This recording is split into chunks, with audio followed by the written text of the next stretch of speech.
tell me if this has happened to you. As your business grows, the people that used to be the old reliables start dropping the ball, start missing deadlines, stop delivering in a way that you're used to. Oftentimes our business can outgrow the abilities of the people who helped us start the business. So how do we do it? How do we redefine those roles? How do we keep them in the fold, hopefully, and continue to grow and scale our business? We're going to talk about that today.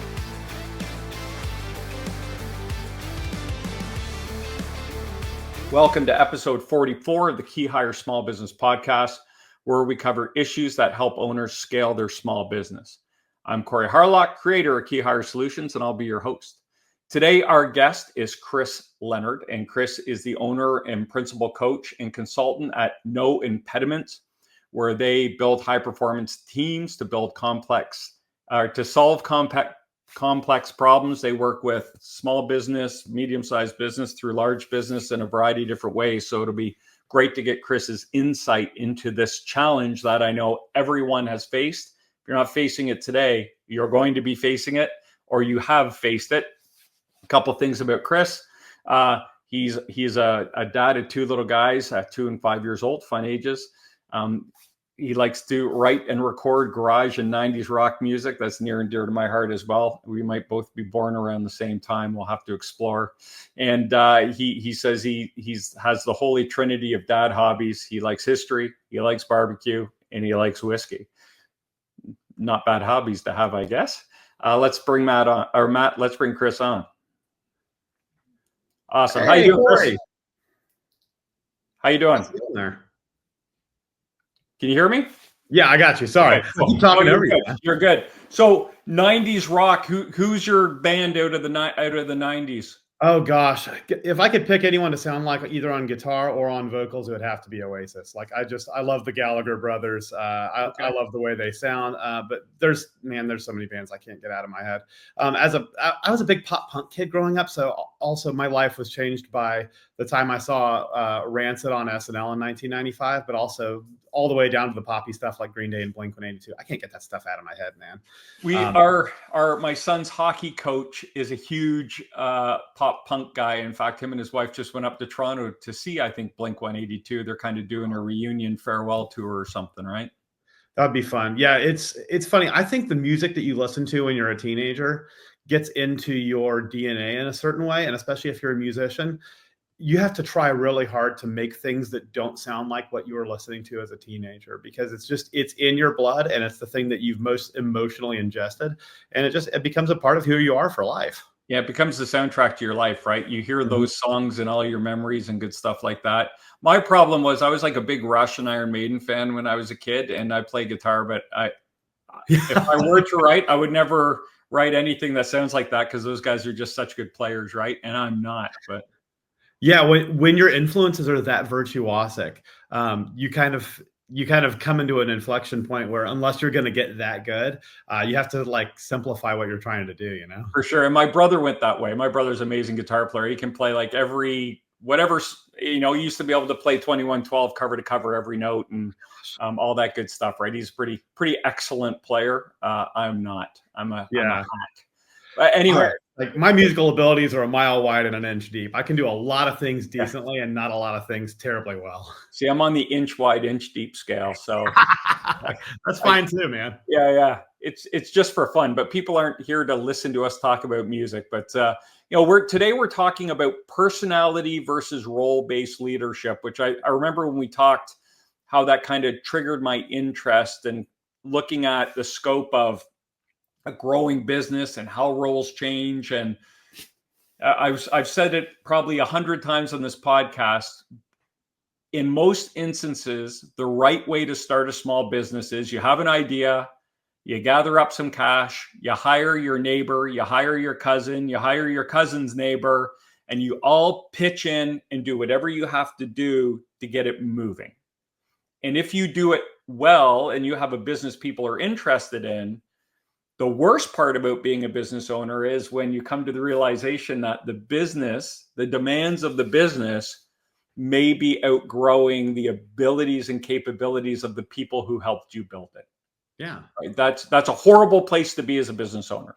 Yeah. And so that's why I thought this topic would be so interesting, because it'll give people maybe some cues to say, I'm going through that, and also some advice on how to deal with it. Because I think it's about the shittiest thing a business owner can go through is when they realize their friend or their neighbor or their relative got them there, but they're not the people that you got me here, but you might not be able to get me there. Yeah. And I mean, I also run into it with intergenerational businesses dealing with succession. Yeah, that's a great one too. A lot of times the father may have one set of skills and the son may have a totally great but very different set of skills. And so if it's that CEO role, then the CEO role is going to wear some different hats in the next generation than they did in the previous generation. But I want to back up and give you a conceptual framework for how I think about this. Sure. Yeah. A startup or an early stage small business really is optimized for flexibility. If the business has got to change its whole theory of who its customer is, what its mission is, and what its growth engine is going to be, maybe several times in the first couple of years as they figure out how to make it grow, well, you've got to optimize for flexibility, and you've got to have people who are willing to just change their whole outlook on what they're here to do a lot, and to be part of that conversation with the customers as they figure out what's going to grow. Right. But once you figured that out, and it's a matter of just doubling down, tripling down on that same thing and throwing more fuel onto that fire, you start optimizing for scale. And that's when the size of the business starts to outgrow the people's skills and personalities that started it. And that's when you've got to start to back up and see how many hats a single person is wearing, and start to take a few of those off and put them on some other heads, and imagine what those other heads might look like. What size do they need to be? What color hair do they have? How much hair do they have? That sort of thing. Yeah, that's a great point. It's well, let's define, we talked about personality versus role-based leadership, or we talked about that a bit in the intro. So, put some parameters or definitions around what we mean when we talk about personality and type leadership and role-based leadership. Well, since we started the conversation with music, that actually might be a great analog for talking about personality. I'm always happy to talk music, man. Let's do it. Because I mean, take Van Halen. I can't talk about this without talking about Van Halen. Like, being the lead singer of Van Halen, they tried to make it a role-based position. They tried to make it like the role is the singer for Van Halen. Right. The problem is the customer didn't agree with that. To the customer, you're talking about Gary, what's his name from Extreme, when they brought him in before Hagar. Yeah, David Lee Roth, first of all, and then Sammy Hagar, right? It's like, so it's not just an interchangeable role. It's a personality-based role, right? In that case, many of our businesses start that same way, where we cannot imagine the business without, say, a Steve Jobs type figure, a Steve Wozniak type figure. What is Microsoft without Bill Gates? That is personality-driven leadership, and it gets you so far at the top, but eventually either succession planning or scale force you to think about a role as more than just an outgrowth of the personality of the person who happens to be in that role, because you've got to divide the role as the business gets bigger, or you've got to develop that role as the personality reaches its limits, or just wants to go on to something different. So what is a role-based leader? Well, a role-based leader is, we have a job that needs to be done. We have a metric that needs to move a certain way. We have an outcome that needs to be consistently generated as a result of somebody being in this chair. So what is the role going to be like that creates that? What do you call that role? What are the duties? What are the things that have to go into it? And what are the things that you look for the person who fills that? It's a very different thing than just saying, well, sales, that's what Deborah does. Like, I don't know, you ask Deborah about all that stuff, because we've always given that to Deborah. She's the only one who knows where that stuff is. Yeah. Very different way of thinking about your business. It reminds me of kind of Good to Great, in the sense where he broke down and he said the leaders that had humility and didn't want to be the center of attention and were focused on the success of their leaders had more sustainability than like the Lee Iacocca's, who came out and were publishing books on how to lead a business. But then when they left, the business struggled because that person who was holding it all together and made themselves the linchpin to success, once they left, they had a space where they didn't really know how to deal with it. Yes. And I don't think that personality-driven leadership is ultimately sustainable. No organization that has changed the world on an intergenerational level succeeds on the strength of a single charismatic personality at the top. The great sociologist Max Weber actually studied this. Whether you're talking about faith groups or labor unions or corporations, oftentimes it takes a charismatic, magnetic leadership personality to get the thing started, right? Right. Yeah. Agreed. Does anyone ever start a new religion without a really charismatic personality? I'd like to see you try. Right. But if you're going to make something sustain itself across generations, across different cultures, then you have to have repeatability. And that's where the second leadership of any organization, the second generation, tends to be a little bit more bureaucratic, a little bit more professionalized, and a little bit less charismatic. That's the difference between a Steve Jobs and a Tim Cook. That second generation often has a little bit less of that thing that makes you not be able to take your eyes off them, but they're better ultimately at building a high-performing team around them that can outlive their personality, their tenure, and their abilities. And so while the apple of Steve Jobs may have been a more magnetic force in terms of generating shareholder value or just keeping moving the culture and putting a lot of product in a lot of people's hands, the apple of Tim Cook has gone even further than the apple of Steve Jobs did. Interesting. Now, let me ask you this question. Is it possible for the same person to transition from a personality-based leader to a role-based leader, in your experience? It's not terribly common, and it can't happen alone. A person has to have a certain degree of humility to get there. Okay, good. That's exactly the word I was thinking of when I asked that question, because it takes a lot to be that introspective, to go back and go, okay, I gave it everything I had, but now I'm surrounded by really smart, good people. I'm just going to step back and let them do what they do and try to support them.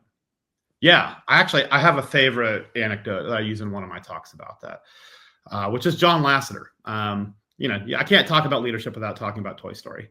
And so when John Lasseter was involved in making the first Toy Story movie, he had this thing that they called hover mode, where he would go stand behind people's desks and watch them work. And he would start out making innocent little fun suggestions, maybe even making a joke. And then he would get totally in the weeds and start micromanaging the heck out of their work. And eventually he started strangling the life out of this movie. And eventually one of the other co-founders of Pixar had to pull him aside and say, dude, you're driving everybody nuts. Like, you got to step back. We have hired the best people here. You've got to start trusting them. And when he finally did, he got the team together and said, look, I'm sorry, I've made a mess of this. I know you guys have got this.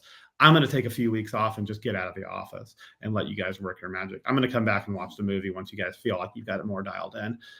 Show me what you can do. And he did. And when he came back, the movie was in much better shape than he had imagined. And in many scenes, especially the pivotal ones in that first Toy Story movie, they were able to actually add a lot of emotional depth and nuance to the work that wasn't in the script, that wasn't in the original inspirational plans that had been given to the animators and the producers. Because they were given free rein to let their creativity go where it went, the decision point moved closer to where the information was. And that enabled it empowered people to bring their best ideas, their best personality traits to the fore. And it bound them together as a team, and it made Pixar into the high-performing unit it is today. So John Lasseter is a great example of somebody who had that humility to step back. Yeah. And I've been fortunate. I do have a couple clients that I've been working with a long time, and I've seen that evolution, where they're everywhere. And then you surround them with a team, much like you would do in your business, right? To solve that complex problem of how to make their business better. And it takes a minute. It's not going to happen overnight. It's a learned behavior, but it's really cool when you do see them kind of step back and say, man, I have some really great people here, and I'm going to check in on them and see what I can do to help them be successful. As long as they're, the old, one of the only things I remember from college, it's a bit of a fuzzy period for me, but I had one prof who explained to us the cat box method, right? You have a cat box. As long as a cat poops in the box, it's fine. If it poops outside the box, you got a problem, right? So you got to draw the box and what's acceptable and what's not. So as long as the people stay inside the box, you're good to go. Cool. So thanks for those definitions. I think that's really helpful. So let's kind of move into, you said you have a bit of a framework, which I'm interested to hear more about. But what are the mistakes, or maybe even the signals, the the flashing lights that are coming in the distance that a business owner can look for, maybe a charismatic business owner who's got a business and they're in a bit of a rocket ship to the moon, but in the distance there are these blinking red lights or amber lights that they're fast approaching. What should they be looking out for? Or, if you want to transition into what are the mistakes they can make, whatever you're most comfortable with. But I think it'd be interesting to hear what your thoughts are on that. Especially if you're talking to a small business owner, I'd say the first sign to look out for is the divergence between personal and professional goals. Your business is succeeding. Everything's going well. It's growing by leaps and bounds. And the more your business succeeds, the more you hate your life. If that is you, then your business is outgrowing your personality and possibly even the personalities of your leadership team, because it's taking you as this connective glue to hold it all together as it's all getting further and further apart and stretching in different directions. That's a sign that your leadership team just is not mature enough and might need some augmentation with a person or two who are able to be that connective tissue for you. There's different types of leaders in the world. Some people are very operational. Some people are very visionary. Some people are very executional.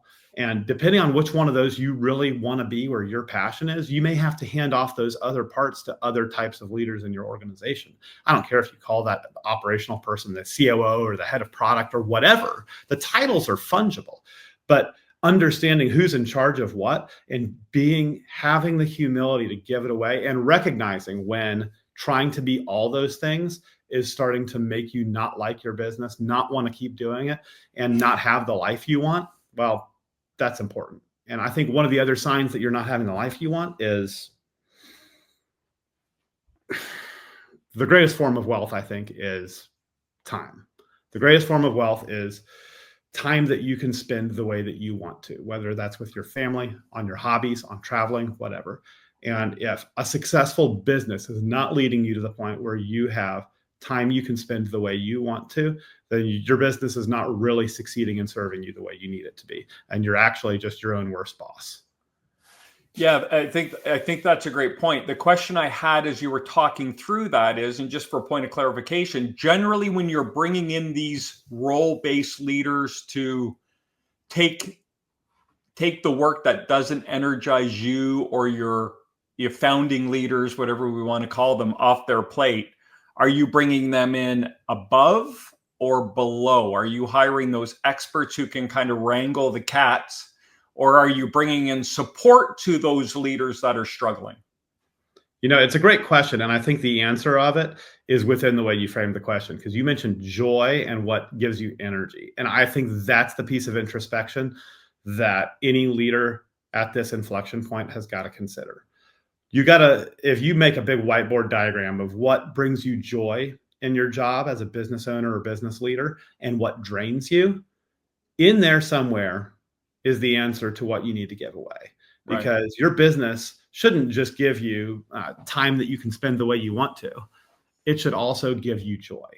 The thing that brought you to doing this as your business, as opposed to doing anything else you could have started a business around, in there is the seeds of joy and belonging. If you want to keep doing this, you should keep the parts that really fuel you. Some people are very creative, for instance. And if you're really creative and the thing that you love about your business the most is finding unique, fun ways of creating things that connect with your customers to keep them emotionally involved with your business, well, you should not be the chief operating officer of your business. You should maybe be the chief marketing officer of your business or something like that. Or, for instance, if changing the world in some major way or changing your industry in some ambitious moonshot kind of way is what gets you up in the morning to do your business, well, then maybe a CEO type role is perfect for you. But honestly, if the craft of your business, what it delivers for your customers and getting better and better and more excellent at that is what you love, you may be more of like a head of product or chief operating officer for your business and getting somebody else to take over as CEO so you can concentrate on the thing you love about it. That might be the best thing that ever happened to you. And that doesn't necessarily mean you're giving away total control of your business. It means that you're keeping control of what you love the most about it and giving away all the parts of it that drain you and distract you from what you love. And often the things you love most about it are the essential, unique parts of the business because they're unique to the owner. Yes. It's a way of keeping your fingerprints and your personality at the heart of it. You can't farm that out, right? That Right. passion and vision. Yeah. And as you scale it, you have got to stay personally involved with it as you build the team around that thing. I mean, if you take marketing as an example, if social media marketing and your social presence is a big part of the personality and brand of your business, well, I mean, it's going to outgrow you sooner or later, but staying personally involved in it and staying personally involved in the team that's executing on it is how you make sure that that personality and vision stay at the heart of what it's doing, even as other parts of the business keep intensifying and getting better. So I think if I read between the lines, I think what I took from that, correct me if I'm wrong, is oftentimes in these businesses, when we're bringing in experience and talent to improve our business and the roles that are struggling, the right thing to do is often to bring in experience to help lift up and mentor that person, that friend, that neighbor, that cousin that might be struggling, versus giving them support on the bottom, because oftentimes they might not even know what they need, and that's not really help. That might even feel like more work now. Mm-hmm. Is that kind of the essence of what you were saying? Well, I'll take a cue from the improv world and say yes and. Okay, good. Yes and. Oftentimes, especially in a small business, what you're running into is just not enough hours in the day. You actually haven't figured out what gives you joy and what doesn't. You're still figuring out what works, and you need to stay flexible on all fronts. And if that's you, and you just need to give away administrative minutia, well, it's time for VAs, or it's time for entry-level talent to enter your organization and just take over admin work. And for many business owners, that's it. But so, like, guys, I see you. You're out there, and I know that's what you need. And you probably need some help just building basic SOPs and systems to be able to give away menial work. But in a lot of cases, in the case of businesses about to enter the mid-sized field, you're like 50 employees or so, where it's getting to the point where you can't have a really good working relationship with everybody involved. Well, that's where it's time to bring in really good, experienced leadership to take over whole other vertical segments of your business. Right. Agreed. I think that's well stated. It's funny you talk about that. You know, I in the Q3 and Q4 of this year, I got a VEA, virtual executive assistant, and you know, it was feeling pretty routine, and I was able to farm out what is still important work and needs to happen to her, and task her to get some projects started for me. And now I just kind of come in and say, hey, I like this, I like that, change that. And I do feel a lot more energized. You know, I wasn't sure if, like, man, is this what it's going to feel like for the next 10, 15 years? And then I did that, and I farmed out kind of that work that I knew I had to do, but I didn't love it. Yeah. And she's really good at it. And, you know, it's brought a whole new energy to me now, because my days are much more focused on the things I really love to do and get joy out of. But I kind of had lost sight even of what it was I really like to do, because it was all feeling like a lot, you know? Yes. So I've experienced the power myself in kind of getting that level of help. You know, I'm not at that 50 employee yet. And I think, and I agree with you, that's kind of that inflection point for a business where the demands of running the business, especially if it's growing, kind of ramp up. And if you're don't have the experience or the tools to draw on, that's where you can really get chewed up and spit out a bit. And that's where an owner is kind of having to deal with all the different departments. And now so-and-so used to be able to deliver. And I don't know, the last 6 months, I just don't have the trust in them I used to. Yeah. And once that trust is gone, that's a hard to overcome. And their first thought is often, you know, what happened? Why can't they do their job? You know, maybe I got to fire them. And that's not it. They're still good people who love your business and want the best for you, and they're doing the best they can. The sad news is the best they can isn't good enough for the size that your business has become often. Yeah. I run into this all the time. And I think there's a few things you got to consider there. When you look at that person who's starting to underperform in the new business that you're at now, I think you got to look back at why you hired them. when you first got started, what made you excited to have this person in the building? What was the secret sauce they were bringing to bear that made you excited about them? Now compare that to what they're doing today. How much has their job grown today beyond that core thing that was their main skill set? Look, maybe they've added some things to their core skill set. Maybe they've become a rock star at a second thing while they've been in the building, and that you want to keep giving that to them. But there's probably a lot of things that they've taken on that aren't bringing them joy, aren't bringing them energy, and are nowhere close to their core competency. Those are great things to build into some other role that you design to give away from them to somebody else. And it could be that, I mean, it may be ego challenging in some cases, the way that you title and define and design these roles, because it could be that the person who was a great chief technical officer in your startup of 5 people may end up needing to be your solution architect in a business of 100 people. Right. And you need some other CTO because your core problem now is we've got 7 development teams going, and we need somebody who can just keep them staffed, keep the lights on, keep people fed and organized, and do all the reviews and make sure we're growing high-performing teams around here, as opposed to somebody who has the genius technological solution to every problem we're up against. It's a different role as the business evolves, and you got to learn to think about it differently and recognize what's bringing that person joy and what's not in their core competency. Yeah, that's a great point. And the one thing I would add, and I'm sure you've experienced it, is often part of the role we're asking them to do has nothing to do with the department that they're running as well. You know, it's like the old sales and marketing. You have someone who's really good at sales and has a creative way to sell. And you think, well, you should run our social too. But then you take this all-star employee who you were very high on. You've given them 2 jobs that are polar opposites, and you say, well, our social is not doing great and their sales haven't been as good as they used to. And now you're disappointed in them because you've asked them, you divided their attention and asked them to continue to get their performance and where they were really successful with 50 or 60% of their time, and given them a job that is completely different to run the other 40 or 50% of their time.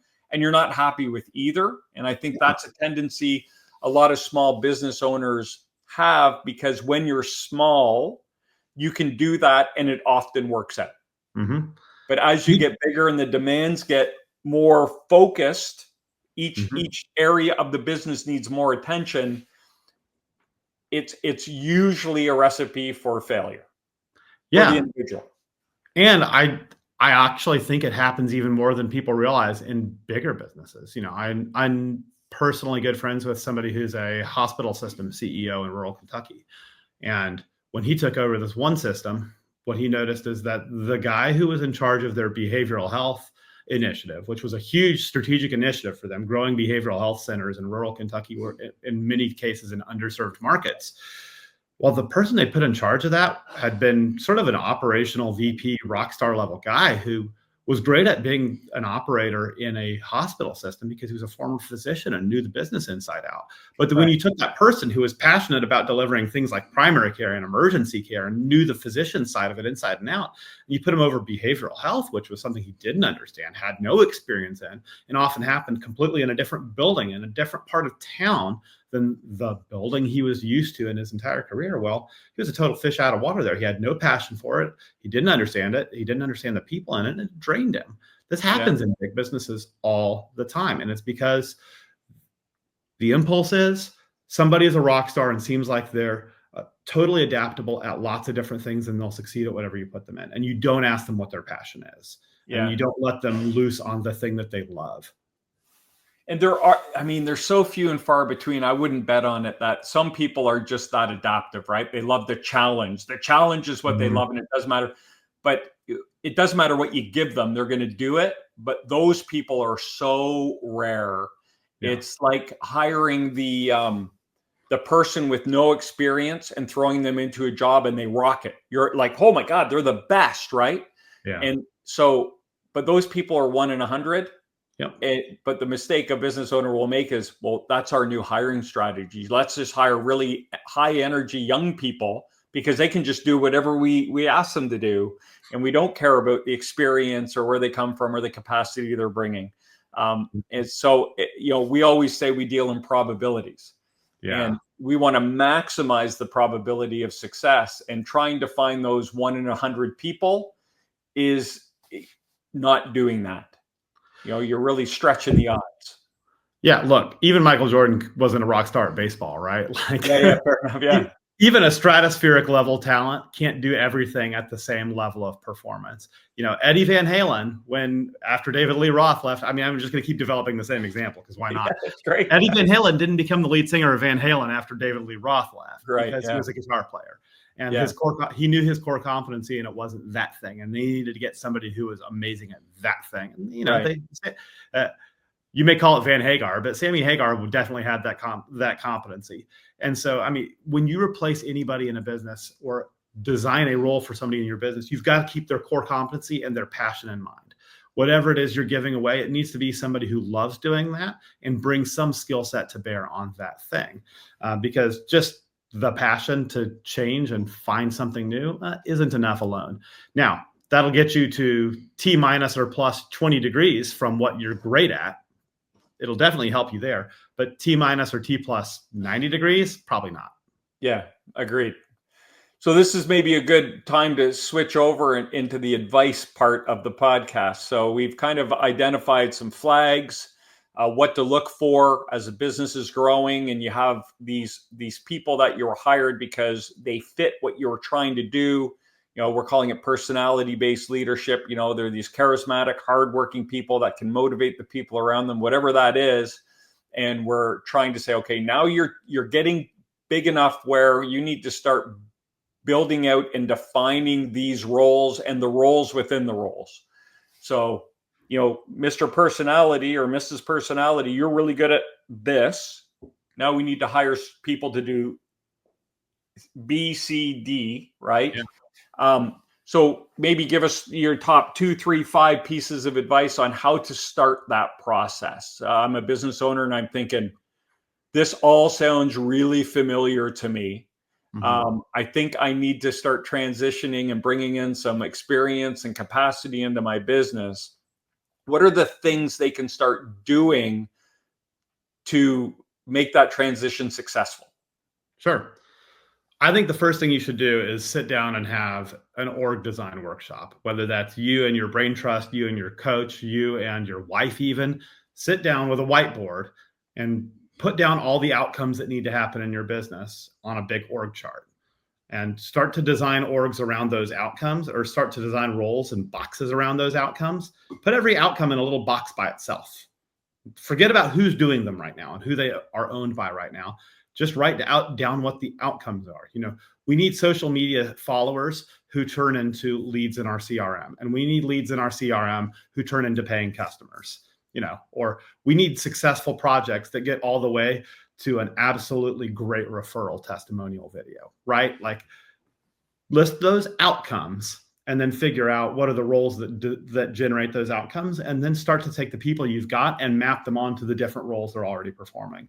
Okay. And if you need help dividing up those roles into some coherent categories, think in the traditional categories of operations, finance, and marketing. Just start with those 3 and see how much deeper you need to go. Maybe within operations, you've got technology and product, or et cetera.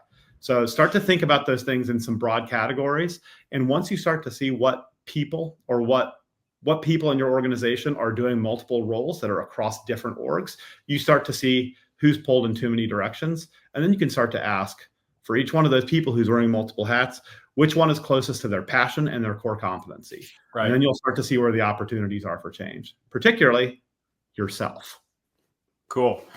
Now, let me ask you this. Once you've done that and you say, my neighbor who's been with me for 5 years is in the wrong seat, and we're gonna trim his duties in half. We're gonna move him, and then I'm gonna bring someone in with more experience to do the majority of the role he's in right now. How do you approach that?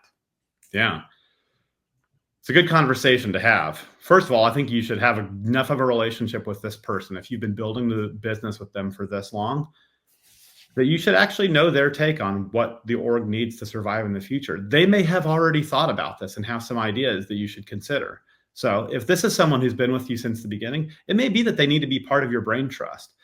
The plan that's most likely to succeed may be the one that those people help you design in the first place. Now, Right. if you think that person has gotten too short-sighted, too distracted with life or otherwise, then it may be that you just need to have a conversation with them where you say, I think that your role has outgrown what you love to do and what you're great at. And so I want to help you give away the things that you don't like for the things that you do love. And so how can I help you design some roles that are going to complement you? And starting with that kind of conversation, even as you start to develop a plan, maybe that doesn't involve their input, or that does, is the first step. Having a good communication going. Does that answer your question? It does, and I think the most important thing you said in there is it's a good conversation to have, and that's oftentimes business owners get so busy and so in their head they think everyone understands. They think they've communicated what they've been thinking about for a long time. Yes. And that communication, that conversation gets started in the middle or at the end versus at the beginning. And that makes it a little harder. I love the idea of saying to these, bringing your brain trust in the room and kind of saying, all of our roles are going to change. So just let's not argue. Don't be offended about it. My role's going to change. Your role's going to change. Your role's going to change. The idea here is to put us all in the best place for us in the business, and then we'll find support for each of us within the business. That might be a way more approachable way to say it than sitting with your spouse and saying, "We did a new org chart, and by the way, I changed your job." Right?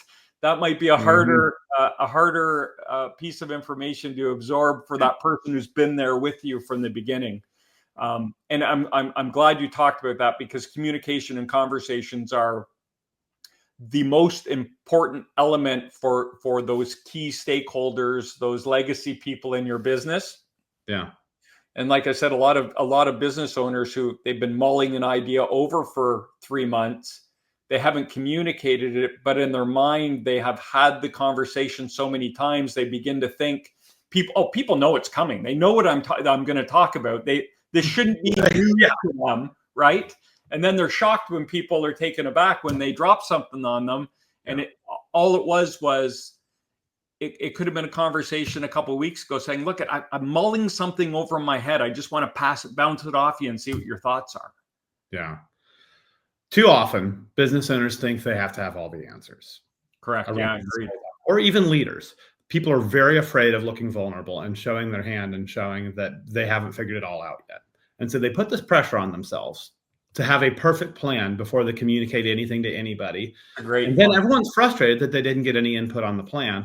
And it's not as likely to work when they didn't get any input, because they're not bought in on it. They don't have any skin in the game, and they weren't consulted. And so they feel a little bit miffed. You can completely flip the script on that dynamic by consulting people and having the conversation with them to say, I see that this thing's getting bigger, and we're all going to have to reconsider what it is each of us does here and who else we need to bring in to complement our skill sets as this gets bigger and bigger and too big for all of us. So what are your thoughts? What do you see going on? What kind of team do you think you'd like to be part of or build for the future? Because once somebody's bought in on that and they have their input, their DNA is in this plan that you're moving forward with, it's bigger than everybody else. Everyone feels like they're on the hook to make it work. And everyone's best ideas have been brought to bear. You're not going to lose out on your best friend's idea that honestly you may not have thought of, because he's been reading different books and listening to different podcasts than you have. Your collective intelligence is bigger than your intelligence alone. The pressure's off when you think of it in that dynamic, because you don't have to have all the answers. Yeah, that's a great point. Everyone is more invested in it. And I think it's when you said everyone's best ideas have been implemented, right? They all feel like they had a hand in crafting it. And the reality is, I think you have to not be careful, but it can happen. You're going to get everyone's best idea, but someone's best idea might not be a good idea for this plan. Yeah. And so I think a lot of times people go from, okay, I'm the leader of the company. My job is to weed out the good and the bad. Yeah. And to kind of make the team cohesive and happy, they take everyone's idea, including the ideas people are like, and you're like, well, we got to take it. We don't want them to be upset, right? Yeah. But oftentimes the motivation isn't in having their idea be executed on. It's having you listen intently to their idea and say, I hear it, I get it, I understand it. Here's why I don't think it's going to work, but let's table it. And maybe down the road that will be able to work within the system. Yeah. The wrong idea is usually just the right idea at the wrong time. That's a great way to look at it. Really intelligent, motivated people who are all bought in on the vision. So it could be that the wrong idea for this year is exactly what you're going to need in a year, and that it's good to keep those ideas written down so you don't lose them and bring them back to the fore next year and consider, look, maybe we were wrong and we really should have done this a year ago. So great, let's get it done now. Let's not lose any more time. But you're right in that people want to be heard and recognized for their input. And as long as those good ideas are rubbing up against each other, you probably have a good chance of the best winning out. 2 tips to make that work. Cool. One is, don't be afraid of the conflict. It's going to take time. People hearing each other out takes a long time. It takes a lot longer than a dictator telling everybody exactly how it's going to be and that you better shape up or ship out. So be prepared for it to take a little while and have the patience to sit through the discomfort of that conversation sometimes, because it's not always fun, but it's productive. And then 2, this one's really important. You can't necessarily facilitate that conversation all by yourself. If you're the CEO or the owner of the business or some other principal in the business, oftentimes managing the conversation while also taking your role in the conversation is just too much to bear. So that's a good time to bring in your executive coach, your business coach, or a trained facilitator to be the person who guides that retreat, that conversation to the outcome without having their own skin in the game. Right. That's a great time to get a third party involved so that you don't have to wear that extra hat. You'd be surprised how much less stressful it is when being responsible for arriving at some kind of outcome doesn't also coincide with wanting your voice and people to be heard. You know, that is a great spot to end it, man. That was great. Thanks for that. So if people like what you had to say, Chris, and they want to reach out and learn more about No Impediments, how can we reach you? All right, there's 2 great ways to get a hold of me. One, if you just want to find out more about what I'm doing, noimpediments.com is a great high-level view of what I'm up to. The second level, if you want to hear me talk, see what I have to say, or watch what I'm talking about on different themes each week, No Impediments on Instagram and TikTok is the other way to get a hold of me. So check me out on Instagram and TikTok at No Impediments. For as long as TikTok's still around, there's a reason I'm not pushing it as hard as Instagram. Instagram's probably here to stay, though. So check me out on Instagram. It's the same feed in either place. And, of course, you can find me on LinkedIn. No Impediments is on LinkedIn, but you can also find me at Chris Leonard. You can see the stuff on your screen right now. Very cool, man. Thanks so much. I appreciate your time today. It was a great conversation. Gosh, thank you so much for having me. I really appreciate it. My pleasure. We like smart people around here. So that's why I bring guests on, because no one wants to listen to me talk. Nobody is smart enough to do it by themselves. Look, if we could, I say this to people all the time, especially on teams. If any of us was capable of building a $1 billion corporation by ourselves, we would all work at corporations of one person. Yeah, but we all need other people in order to succeed. And so that's why you want to build a higher performing team. That's a great reason to rub some good minds together. Great point, man. Thanks so much. I appreciate it. Thank you for having me. Have a great day. Yeah, thanks. Man, that was an awesome conversation. I loved it. Lots of great information in there. Lots of good actionable information in there. But I think there's a common theme amongst a lot of the leadership topics we talk about. And that is, as your company grows, your leadership team's going to change and grow as well. And the way you make those transitions is going to be really important, especially around your legacy employees as they're kind of struggling and you're repositioning them in the business. And if you want to keep them. So always a valuable topic. And I think Chris made a lot of great points. I'd like to thank you guys for tuning in to the KeyHire Small Business Podcast. If you got value out of today's episode, you want to keep up to date on our new content, make sure you leave a comment or let us know what you think of the episode, and be sure to subscribe here on YouTube. If you prefer to listen to your podcast, you can find us on Apple, Spotify, whatever your favorite platform is. Just put in KeyHire Small Business Podcast in the search bar. We look forward to having you be a subscriber on our audio podcast as well. I'd like to thank you for listening. I'm Corey Harlock, and until next time, stop grinding, start growing.